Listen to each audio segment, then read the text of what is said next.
Hello दोस्तों। Fraser डोहार्टी जब 8 साल के थे तब उनके घर के सामने एक चिकन का फार्म था। वो हमेशा चिकन फार्म के फार्मर को काम करते हुए देखते थे। तब उन्हें वो काम बहुत पसंद आया क्योंकि उन्हें लगा कि इस काम में बहुत कम एफर्ट है, बस चिकन को खाना दो और जब वो अंडे देंगे तो उन्हें मार्केट में सेल कर दो। फिर मैं फार्मर के पास गया और उनसे रिक्वेस्ट करी कि प्लीज़ मुझे कुछ अंडे दे दीजिए। फिर उस फार्मर ने मुझे एक डब्बे में काफ़ी सारे अंडे फ्री में दे दिए। उसके बाद मैं उस अंडे को अपने घर ले आया और उस अंडे के डब्बे को अपने टीवी के ऊपर रख दिया क्योंकि उस वक्त के टीवी काफ़ी गर्म रहते थे। कुछ दिन बाद उस अंडे में से 4 अंडे हैच हो गए। फिर मैं उन चारों मुर्गियों का काफ़ी अच्छे से ख्याल रखने लगा। फिर उन मुर्गियों ने अंडे देना स्टार्ट कर दिया। फिर मैं उन अंडे को पड़ोसी में सेल करने लगा। एक दिन जब मैं घर आया तब मुझे पता चला कि एक लोमड़ी ने उन सारी मुर्गियों को खा लिया है। मैं बहुत निराश हुआ।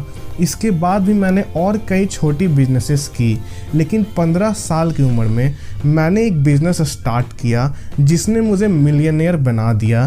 तो चलिए जानते हैं उस बिज़नेस जर्नी के बारे में और ऑथर ने उस बिज़नेस से क्या क्या सीखा जिसे अप्लाई करके आप भी एक सक्सेसफुल बिजनेस खड़ा कर सकते हो। हम उन सभी बारे में बात करेंगे। तो चलिए शुरू करते हैं। जब मैं 15 साल का था तब मैं वैकेशन पे अपने ग्रैंड मदर के घर गया। वहाँ पे मेरी ग्रैंड मदर जैम बना रही थी जिसे मैंने टेस्ट किया। वो मुझे बहुत टेस्टी लगा।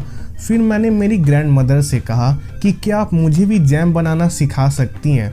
तो उन्होंने कहा क्यों नहीं। फिर उस दिन कई घंटों तक मैं जैम बनाना सीखता रहा। फिर मैं सुपर मार्केट गया और वहाँ से फ्रूट्स लाया और घर जाकर मैंने खुद से जैम बनाया। उस जैम को मैंने कई लोगों को दिया टेस्ट करने को। सभी लोगों ने मेरे बनाए गए जैम की बहुत तारीफ़ की। सभी लोगों को वो जैम बहुत टेस्टी लगा और वो लोग इसके लिए पैसे भी देने को तैयार थे। तो फिर मैंने जैम बेचना स्टार्ट कर दिया। मैं पूरे दिन अपने किचन में जैम बनाते रहता था। मैं एक हफ्ते में ज़्यादा से ज़्यादा 1000 जैम की बोतल बनाता था क्योंकि किचन में मैं लिमिटेड जैम ही बना सकता था, इसलिए मेरी बिजनेस ग्रो नहीं हो पा रही थी। फिर मैंने सोचा कि जैम के प्रोडक्शन को बढ़ाने के लिए मुझे इसे फैक्ट्री में बनवाना चाहिए।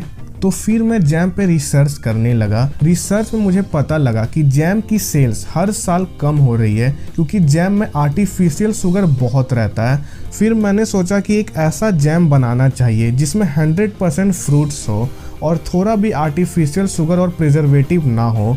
फिर मैंने कई दिनों तक काफ़ी सारे रेसिपीज ट्राई की और फाइनली मुझे एक रेसिपी मिल गया जिसे मैं बहुत टेस्टी जैम 100% फ्रूट से बना सकता था बिना किसी आर्टिफिशियल शुगर ऐड किए हुए।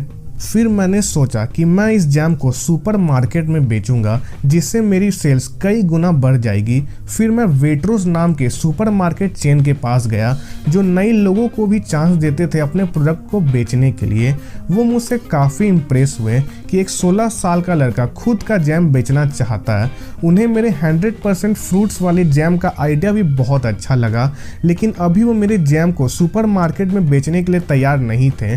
उन्होंने कहा कि पहले तुम्हें इसकी प्रॉपर पैकेजिंग करनी होगी, इसका ब्रांड नेम डिसाइड करना होगा और इसकी प्राइस भी थोड़ी कम करनी होगी जिससे हमें भी प्रॉफिट हो।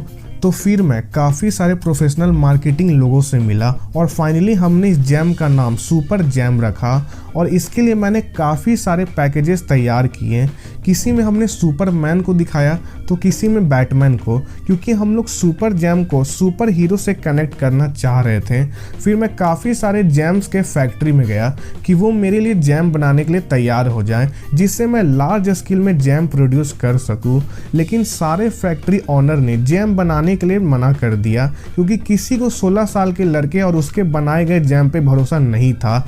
लेकिन फाइनली लास्ट में एक फैक्ट्री ओनर मेरा जैम बनाने के लिए रेडी हो गए।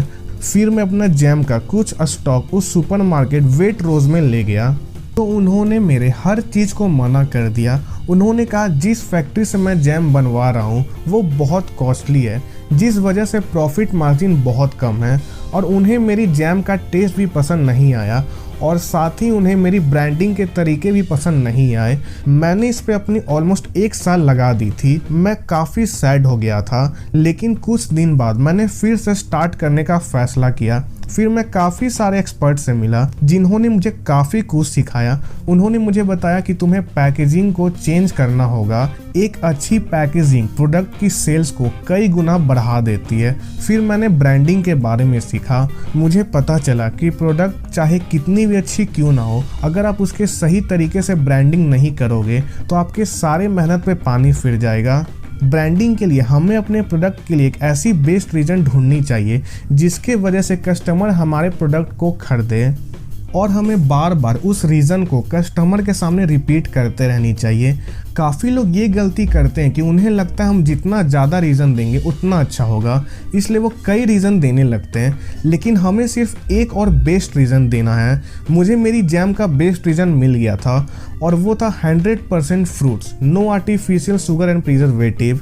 फिर मैं दोबारा एक नए फैक्ट्री ओनर को ढूंढा और नए प्रोडक्ट ट्राई किया। फिर मैं दोबारा सुपरमार्केट गया और उन्हें अपना प्रोडक्ट और उनकी प्रॉफिट मार्जिन बताया। इस बार उन्हें मेरी प्रोडक्ट बहुत पसंद आई और वो रेडी हो गए। हमने पहले ही दिन फैक्ट्री में 50,000 जैम बनवाए। मैं एक दिन में पूरे चर्चे में आ गया। मेरे बारे में न्यूज़पेपर में छपने लगे कि कैसे टीनेजर्स मिलियनेयर बन गया। लेकिन मैं यहाँ पे रुका नहीं। इसके बाद भी मैंने और कई बिजनेसेस खोले, जैसे ओट्स की बिजनेस, बियर की सब्सक्रिप्शन की बिजनेस, एक्सेट्रा एक्सेट्रा। तो मेरे पूरे बिजनेस जर्नी से जो भी मैंने सीखा वो मैं अब आपको बताने वाला हूँ। Number 1, entrepreneurship. ऑथर बोलते हैं एंटरप्रेन्योर वो लोग होते हैं जिन्हें बिजनेस के बारे में सब कुछ पता होता है लेकिन कभी भी खुद का बिजनेस स्टार्ट नहीं करते। ये लोग सेमिनार्स अटेंड करते हैं, बुक्स पढ़ते हैं, सब कुछ करते हैं लेकिन कभी भी एक्शन नहीं लेते हैं क्योंकि ये लोग बहुत डरते हैं कि अगर इन्होंने कुछ ट्राई किया और अगर वो लोग फेल हो गए तो क्या होगा। लेकिन ऑथर बोलते हैं हमें अपने आइडियाज़ पे एक्शन लेने से कभी भी डरना नहीं चाहिए। हमें अपने आइडियाज़ पे स्मॉल स्टेप्स लेते रहने चाहिए जिससे अगर आप फेल भी होते हो तो ज़्यादा कुछ फ़र्क ना पड़े। अगर आपके कोई आइडियाज़ फेल भी हो जाए तो उस फेलियर से आपको बहुत कुछ सीखने को मिलेगा जो आपको कोई भी कॉलेज कभी नहीं सिखा सकता, और वो नॉलेज आपके कई MBA डिग्री से बढ़ के रहेगी। और यही फेलियर हमारी हेल्प करती है नेक्स्ट टाइम सक्सेस होने में। Number 2, share your ideas with everyone. Author बोलते हैं मैक्सिमम लोग अपनी आइडियाज़ किसी को नहीं बताते हैं। उन्हें लगता है कि उनका आइडिया बहुत यूनिक है, अगर वो अपना आइडिया किसी को बताएंगे तो वो उनका आइडिया कहीं चुरा ना ले। बट रियलिटी में 99% केसेस में जो भी आइडियाज़ किसी को आते हैं उस आइडियाज़ के बारे में ऑलरेडी कई लोग सोच चुके होते हैं।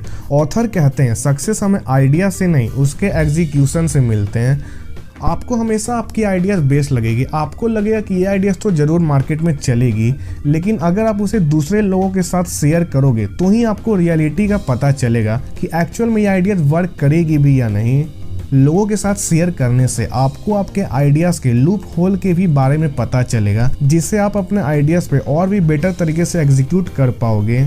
Number 3, use internet. ऑथर कहते हैं इस डिजिटल एरा में इंटरनेट के कारण आज बिजनेस करना बहुत आसान हो गया है।